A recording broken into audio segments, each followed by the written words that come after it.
பிரியமானவர்களே, இயேசு கிறிஸ்துவின் நாமத்தில் உங்களை வாழ்த்துகிறேன்.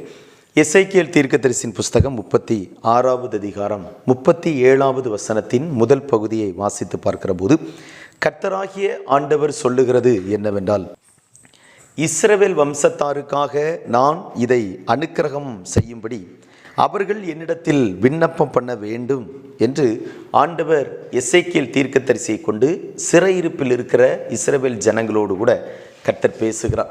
தேவனுடைய பிள்ளைகள் பாபிலோன் தேசத்திலே சிறை இருக்கிற போது இதை நான் அவர்களுக்கு அனுக்கிரகம் செய்யும்படியாக இஸ்ரவேல் ஜனங்கள் என்னிடத்திலே விண்ணப்பம் பண்ண வேண்டும் என்று சொல்லி எசேக்கியேல் தீர்க்கதரிசியின் மூலமாக தம்முடைய ஜனங்களுக்கு ஆண்டவர் ஒரு ஆலோசனை கொடுக்கிறார். பிரியமானவர்களே, இந்த வசன பகுதிகளில் இந்த அதிகாரத்தை வாசித்து பார்க்கிற போது 3 காரியத்தை கர்த்தர் அவர்களுக்கு அனுக்கிரகம் செய்வேன் என்று சொல்லி ஆண்டவர் இதை அனுக்கிரகம் செய்யும்படியாக சிறையிருப்பில் இருக்கிற இந்த ஜனங்கள் தேவனை நோக்கி விண்ணப்பம் பண்ண வேண்டும் என்கிற ஒரு ஆலோசனையையும் ஆண்டவர் கொடுக்கிறார். பாருங்க, இந்த ஜனங்கள் தங்களுடைய பாவத்தின் நிமித்தம் சிறையிருப்புக்குள்ளே போனாலும் கர்த்தரோ ஆபிரகாம், ஈசாக்கு, யாக்கோபு என்று சொல்லுகிற முற்பிதாக்களை நினைவு கூர்ந்து அவர்களுக்கு கொடுத்த வாக்குத்தத்தங்களையும் வார்த்தைகளையும் நினைவு கூர்ந்து இந்த ஜனங்கள் மேலே கிருபை உள்ளவராக இருந்து சிறையிருப்பிலிருந்து ஆண்டவர் அவர்களை விடுதலையாக்குகிறார். பிரியமான தேவனுடைய பிள்ளைகளே, சிறையிருப்பில் இருக்கிற ஜனங்கள் வேதனையோடு, துக்கத்தோடு, அழுகையோடு, புலம்பலோடு தங்களுடைய கடந்த காலங்களை நினைத்து, பாவங்களை நினைத்து வேதனைப்பட்டு கொண்டிருக்கிற போது, இப்படியே அவர்கள் வேதனைப்பட்டு கொண்டிருக்கிறதுனால ஒரு விடுதலை அவர்களுடைய வாழ்க்கையிலே வர முடியாது.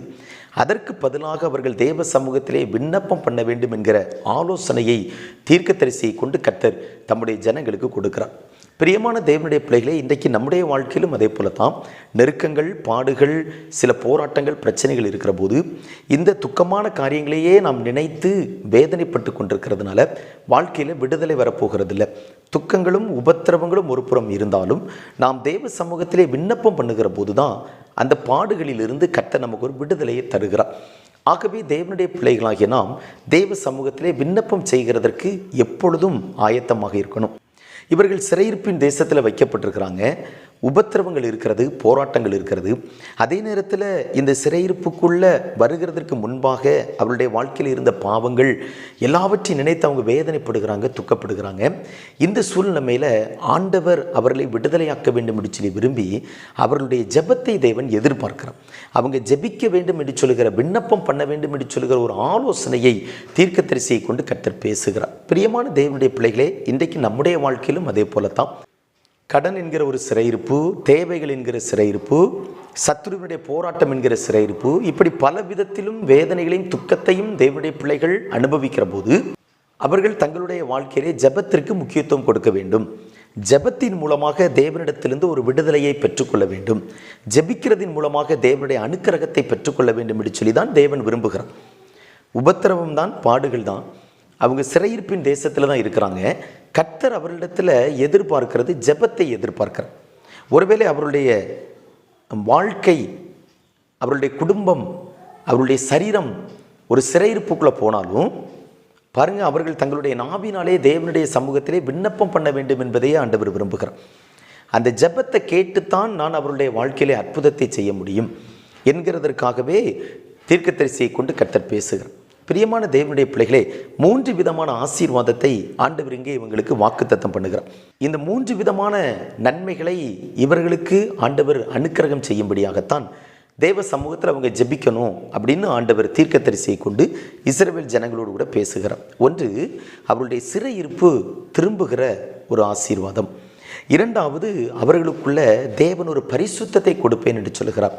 மூன்றாவது, அவர்களை ஆசீர்வதிப்பேன் என்று சொல்கிறார். சிறையிருப்பை ஆண்டவர் திருப்புகிறார், அவர்களுக்கு பரிசுத்தத்தை கொடுக்கிறார், அவர்களை ஆண்டவர் ஆசீர்வதிக்கிறார். இந்த நன்மைகளை பெற்றுக்கொள்ளுகிறதற்காகத்தான் இஸ்ரவேல் ஜனங்கள் ஜெபிக்க வேண்டும் என்கிற ஒரு மிக முக்கியமான ஒரு ஆலோசனை தேவனிடத்திலிருந்து இந்த ஜனங்களை நோக்கி வருகிறது. இன்றைக்கு ஆண்டவர் நம்முடைய வாழ்க்கையிலும் கூட பாருங்க, இந்த ஜெபத்தை கேட்டு கர்த்தர் பெரிய காரியத்தை செய்கிற தேவன். இன்றைக்கி நீங்கள் உங்கள் வாழ்க்கையில் ஜெபிக்கிற தேவ பிள்ளைங்களாக இருக்கலாம். ஆண்டவர் உங்களோடு கூட பேசுகிற அந்த சத்தத்தை நீங்கள் கேட்குறவங்களாக இருக்கலாம். கர்த்தருடைய இருதயத்தினுடைய விருப்பங்களை, எண்ணங்களை எல்லாம் நீங்கள் நிறைவேற்றுகிற தெய்வ பிள்ளைங்களாக இருக்கலாம். உங்கள் வாழ்க்கையில் நீங்கள் செய்கிற இந்த ஜெபந்தான் உங்களுடைய வாழ்க்கையில் மாற்றத்தை கொண்டு வரும். ஜெபம் தான் உங்களுடைய வாழ்க்கையை உயர்த்த முடியும். ஜெபம் தான் உங்களுக்கு தேவையான சகல நன்மைகளையும் அதினதின் காலத்தில் நேர்த்தியாக உங்களுக்கு கொண்டு வரும். பாருங்கள், பிரியமான தேவனுடைய பிள்ளைகளே, ஜெபிக்கிறதுக்கு ஒரு தேவ பிள்ளைங்க ஆயத்தமாக இருக்கணும்.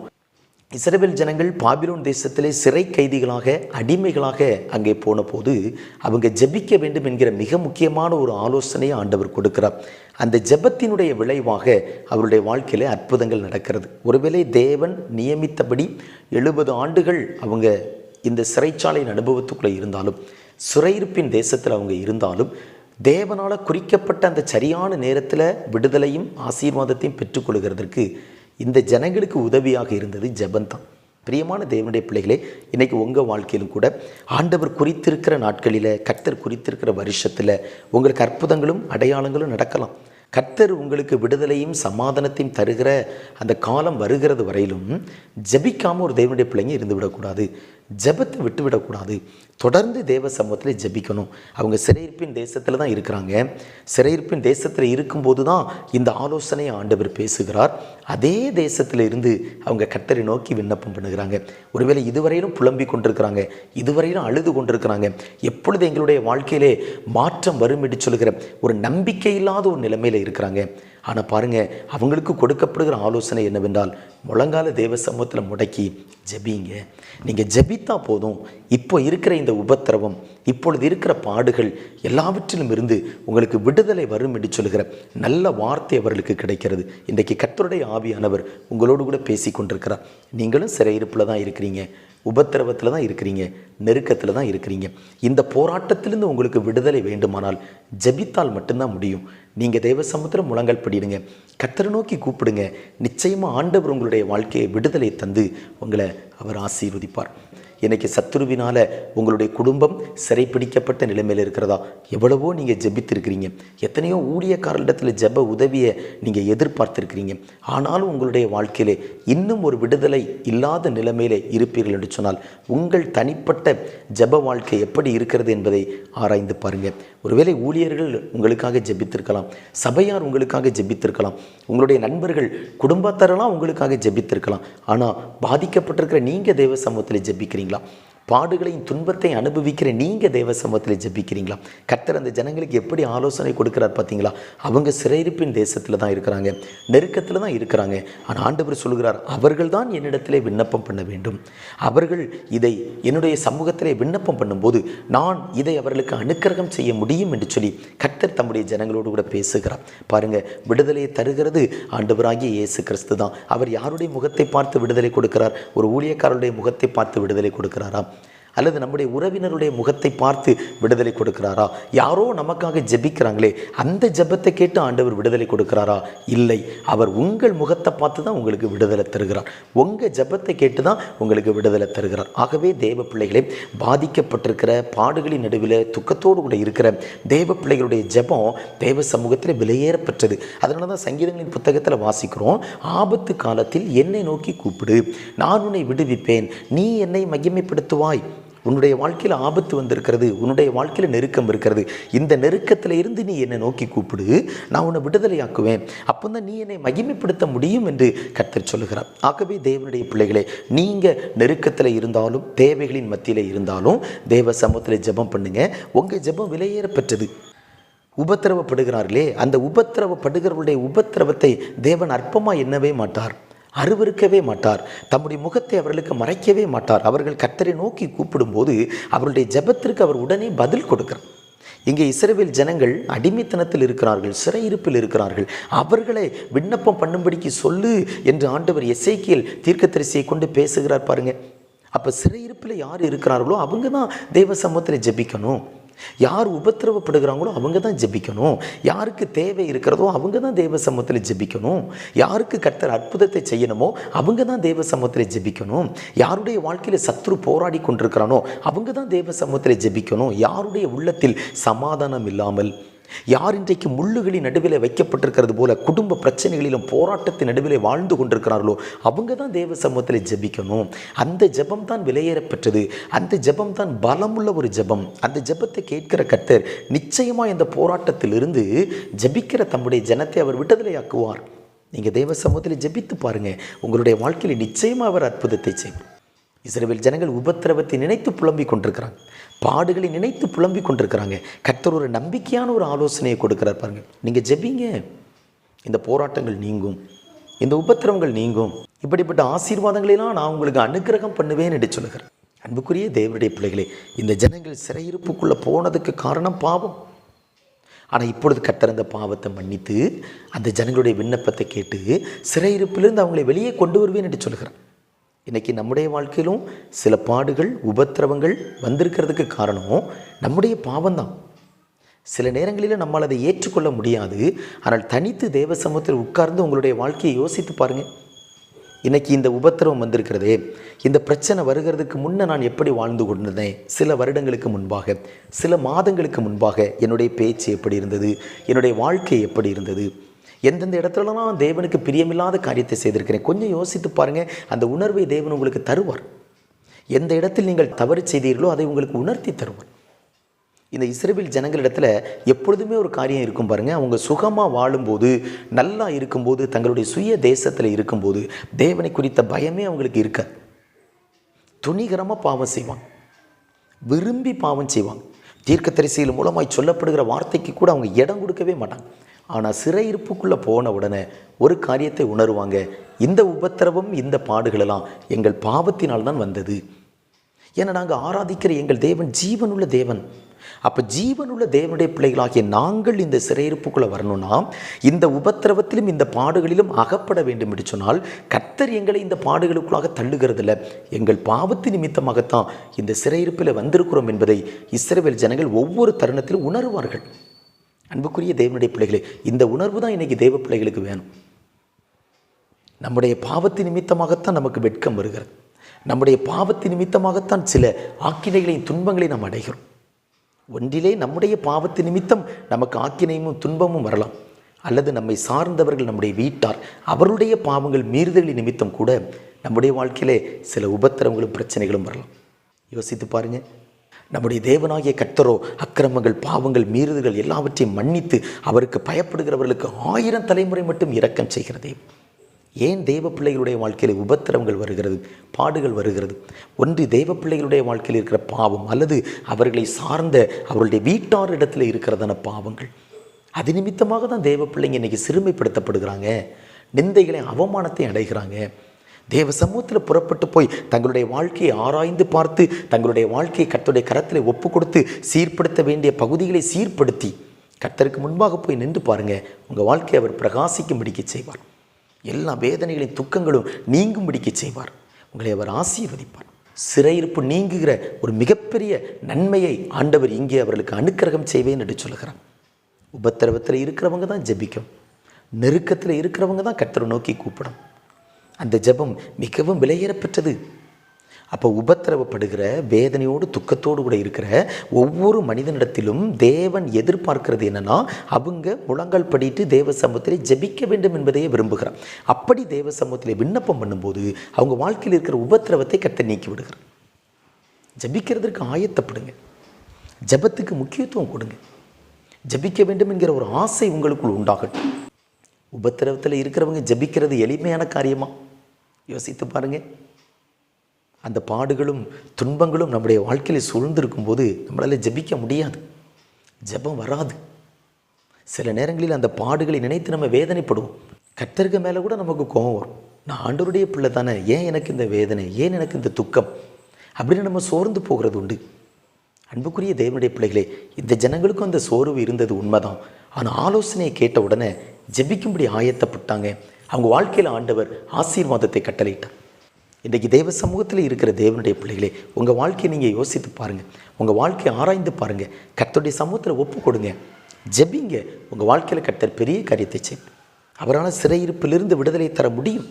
நெருக்கங்கள் பாடுகள் துன்பங்களிலிருந்து இயேசுவால் உங்களை விடுதலையாக்க முடியும்.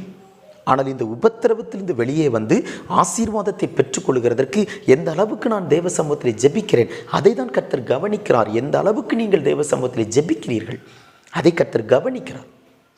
உங்கள் ஜெபம் உங்களுடைய வாழ்க்கையில் விடுதலையை கொண்டு வரும். உங்கள் ஜெபம் உங்கள் பிள்ளைகளுடைய வாழ்க்கையில் விடுதலையை கொண்டு வரும். ஜெபிக்க மறக்காதீங்க. கர்த்தருடைய சமூகத்தில் முழங்கல் படிடுங்க. எப்பேற்பட்ட பாடுகளாக சிறையிருப்புகளாக இருந்தாலும் தேவன் அதை மாற்றுவார். அவர் உங்ககிட்ட என்னிடத்திலையும் எதிர்பார்க்கிறது அவருடைய சமூகத்திலே ஜெபிக்கிறதான இந்த ஜெபம் மட்டும்தான். ஜெபிக்கிறவர்கள் நிச்சயமாய் வெற்றியை பெற்றுக்கொள்வார்கள். அவருடைய வாழ்க்கை மற்ற ஜனங்களின் நடுவில் ஆசீர்வாதமாக மாறும்.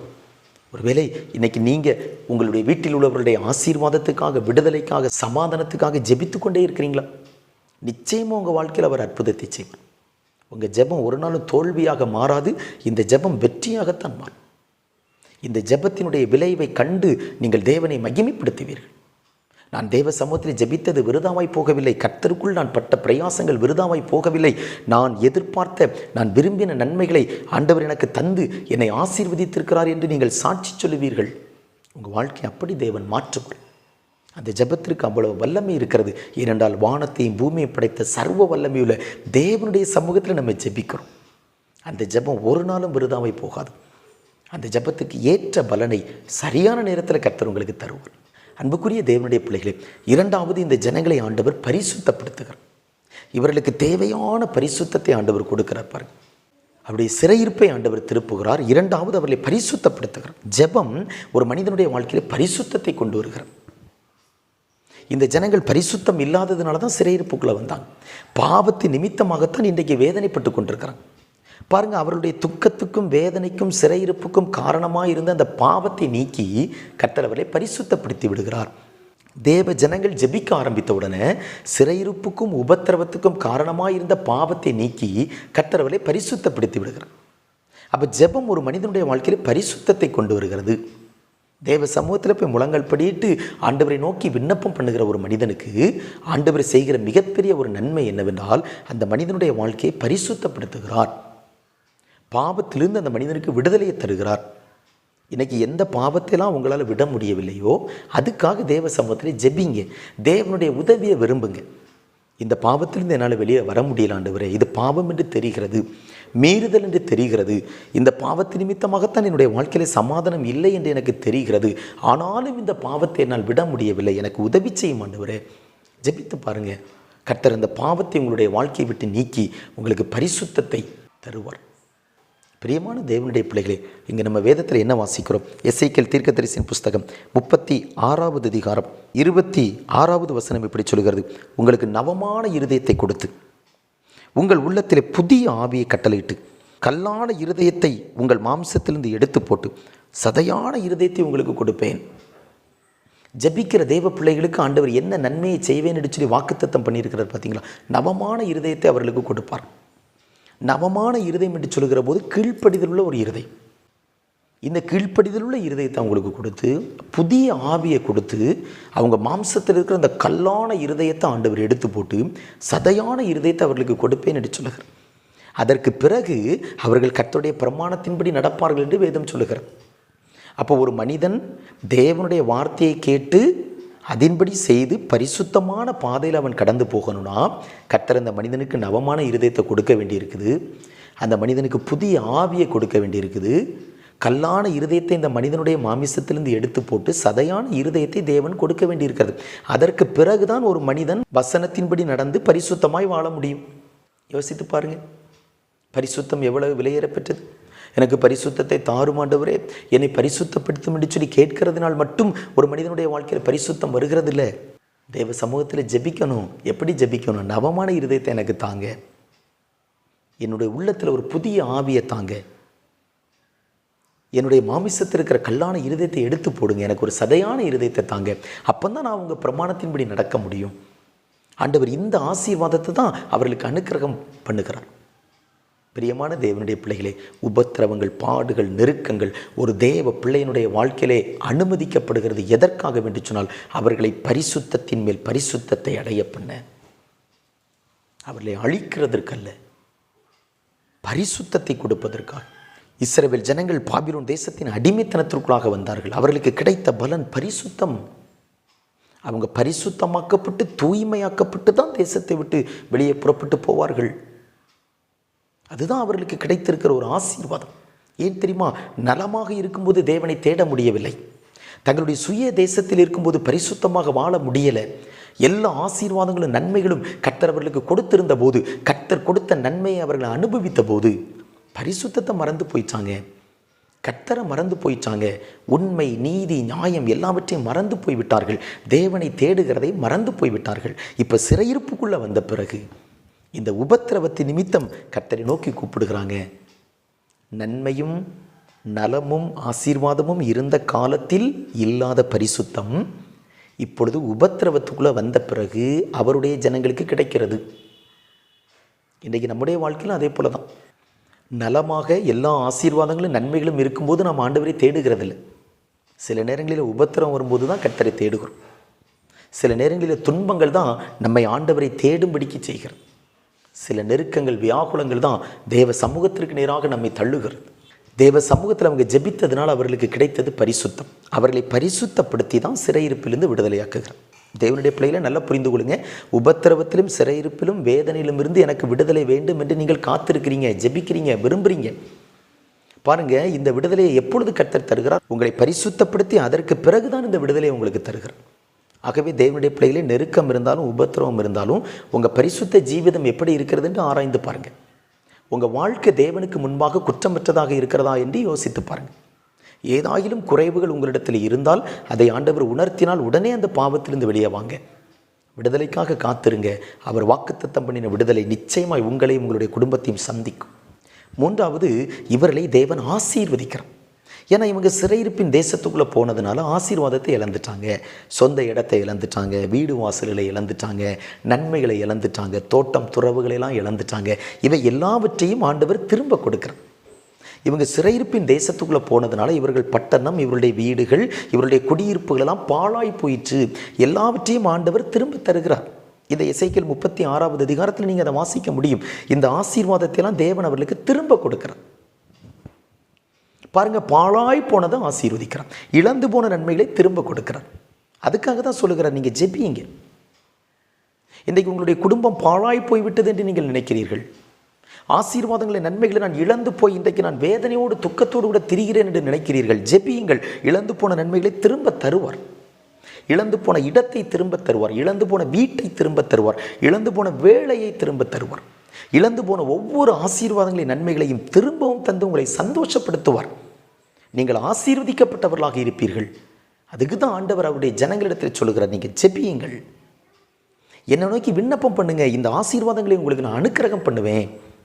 இருதயத்தில் இருக்கிறது இல்லையா, இந்த ஆசீர்வாதத்தெல்லாம் ஆண்டவர் எனக்கு தரணும், இப்படியெல்லாம் எங்கள் பிள்ளைகளை உயர்த்தணும், மேன்மைப்படுத்த வேண்டும் என்று சொல்லி நீங்கள் விரும்புகிறீர்கள் அல்லவா? அதை ஜெபத்தின் மூலமாக தேவனுக்கு தெரியப்படுத்துங்க. அந்த ஆசீர்வாதத்தை அப்படியே உங்களுடைய பிள்ளைகளுடைய வாழ்க்கையில் ஆண்டவர் தருவார். பாழாய் போன பட்டணம் திரும்ப கட்டப்பட்டது, குடியில்லாத பட்டணம் திரும்ப குடியேற்றப்பட்டது. வறட்சியான அந்த தேசத்தை மறுபடியும் செழிப்பாக மாற்றினார். அதே தம்முடைய ஜனங்களை அந்த இடத்துல வந்து ஆண்டவர் குடியிருக்கும்படிக்கு செய்தார். அவர்கள் தேவ சமூகத்தில் ஜெபித்தாங்க, விண்ணப்பம் பண்ணும்படியான அந்த ஆலோசனைக்கு அவங்க கீழ்ப்படிந்தாங்க. தேவனுடைய பிள்ளைகளை, இவை எல்லாவற்றையும் ஆண்டவராகிய தேவன் தம்முடைய நாமத்தின் நிமித்தமே செய்கிறேன் என்று இதே பகுதியில் சொல்லியிருக்கிறார். இன்றைக்கு உங்கள் மேலே, என் மேலே தேவனுடைய நாமம் தரிக்கப்பட்டிருக்கிறது. ஆகவே அவருடைய பரிசுத்த நாமத்தின் நிமித்தம் ஆண்டவர் நமக்கு அற்புதத்தை செய்கிறார். வேதத்தில் இப்படி சொல்லப்பட்டிருக்கிறது, சிறையிருப்பின் தேசத்தில் இருந்தபோது இவர்களை சிறைப்பிடித்த ஜனங்கள் சொன்னார்கள், இவர்கள் கர்த்தருடைய ஜனங்கள், கர்த்தருடைய தேசத்திலிருந்து வந்தவர்கள். அப்படி சொன்னதுனால கர்த்தருடைய நாமம் பரிசுத்த குலைச்சலாயிற்று. இந்த நாமத்தை திரும்பவும் பரிசுத்தப்படுத்துவதற்காகவே நான் உங்கள் சிறையிருப்பிலிருந்து உங்களை வெளியே கொண்டு வருவேன் என்று தம்முடைய ஜனங்களோடு கூட பேசுகிறான். இன்றைக்கு உங்கள் மேலே, என் மேலே தேவனுடைய நாமம் தரிக்கப்பட்டிருக்கிறது. நம்முடைய வாழ்க்கையில் நிச்சயமாய் அற்புதத்தை செய்யும். இஸ்ரவேல் ஜனங்கள் மேலே, அந்த தேசத்தின் மேலே கர்த்தருடைய நாமம் தரிக்கப்பட்டிருந்ததுனால அந்த தேசத்துக்காகவும் அந்த ஜனங்களுக்காகவும் வைராக்கியம் கொண்டு கர்த்தர் அவர்களை சிறையிருப்பிலிருந்து விடுதலையாக்கி பரிசுத்தப்படுத்தி அவர்களை ஆசீர்வதித்தார். இன்றைக்கு உங்கள் மேலும் என் மேலும் தேவனுடைய நாமம் தரிக்கப்பட்டிருக்கிறதுனால நமக்காக அவர் வைராக்கியம் கொண்டு எந்த இடத்துல நம்மளை விடுதலையாக்கி பரிசுத்தப்படுத்தி ஆசீர்வதிக்க வேண்டுமோ அந்த இடத்துல நமக்கு விடுதலையும் பரிசுத்தத்தையும் தந்து நம்மை ஆசீர்வதிப்பார். அவருடைய நாமம் விலையேற பெற்றது. ஏன்னா அந்த நாமம் இந்த பூமியில் மகிமைப்படணும். நீங்கள் ஆண்டவரை ஆராதிக்கிறீங்க, ஆண்டவரை தேடுறீங்க. எத்தனை பேர் உங்களையும் உங்களுடைய பிள்ளைகளையும் தூஷிக்கிறாங்க. நீங்கள் தேவனை தேடுகிறதுனால எத்தனை பேர் உங்களை நிந்திக்கிறாங்க, அவமானப்படுத்துகிறாங்க. அவருடைய பரிசுத்த நாமத்துக்கு மகிமை வர வேண்டும் அல்லவா? அது உங்கள் நிமித்தமாகத்தான் வரும். உங்களுக்கும் உங்கள் பிள்ளைகளுக்கும் கர்த்தர் செய்கிற அற்புதத்தின் நிமித்தமாகத்தான் வரும். ஆகவே தைரியமாக இருங்க. இந்த கர்த்தருடைய நாமத்தை பற்றி கொள்ளுங்கள். அவருடைய நாமத்தினாலே உங்களுக்கு அற்புதம் நடக்கும். இந்த ஜனங்களுக்கு ஆண்டவர் இந்த 3 ஆசீர்வாதத்தை அனுக்கிரகம் பாராட்டுகிறார். அவருடைய பரிசுத்த நாமத்தின் நிமித்தம் இன்றைக்கு உங்களுக்கும் எனக்கும் தேவையான சகல நன்மைகளையும் ஆண்டவர் தருவார். அவருடைய பரிசுத்த நாமத்தின் நிமித்தம் அந்த நாமத்தை இன்னும் பரிசுத்தப்படுத்துவேன், அந்த நாமத்தை இன்னும் மகிமைப்படுத்துவேன் என்று சொல்லி தேவ சமூகத்தில் உங்களுடைய வாழ்க்கையை ஒப்பு கொடுங்க, அர்ப்பணிங்க. நிச்சயமாக உங்கள் வாழ்க்கை ஆசீர்வாதமாய் மாறும். நாம் இணைந்து ஜெபிப்போம். இரக்கமுள்ள பிதாவே, சிறையிருப்பின் அனுபவத்தில் இருந்த ஜனங்களுக்கு ஆசீர்வாதத்தை 3 விதமான நன்மைகளை அவர்களுக்கு கட்டளையிடுவேன் என்று சொல்லி அந்த ஜனங்களை விண்ணப்பம் பண்ணும்படிக்கு ஆண்டவர் சொன்னீர். அவங்க விண்ணப்பம் பண்ணினாங்க. குறித்த காலத்தில் அவர்களுக்கு விடுதலை உண்டாயிற்று. இந்த ஆசீர்வாதங்களின் நன்மைகளை எல்லாம் என்னுடைய நாமத்து நிமித்தமே செய்கிறேன் என்று சொல்லி ஆண்டவர் தம்முடைய ஜனங்களோடு கூட பேசினீர். இன்றைக்கு எங்களோடு கூட பேசியிருக்கிறேன். உம்முடைய பரிசுத்த நாமத்தை நாங்கள் கனம் பண்ணி உம்முடைய சமூகத்திலே விண்ணப்பம் பண்ணி எங்களுக்கு தேவையான ஆசீர்வாதத்தை பெற்றுக்கொள்ள கிருபைதார். வசனத்தை கேட்ட உம்முடைய பிள்ளைகள் ஒவ்வொருவரையும் ஆசீர்வதி. சகல மகிமையும் உமக்கு செலுத்துகிறோம். இயேசு கிறிஸ்துவின் நாமத்தில் ஜெபிக்கிறோம் பிதாவே, ஆமென்.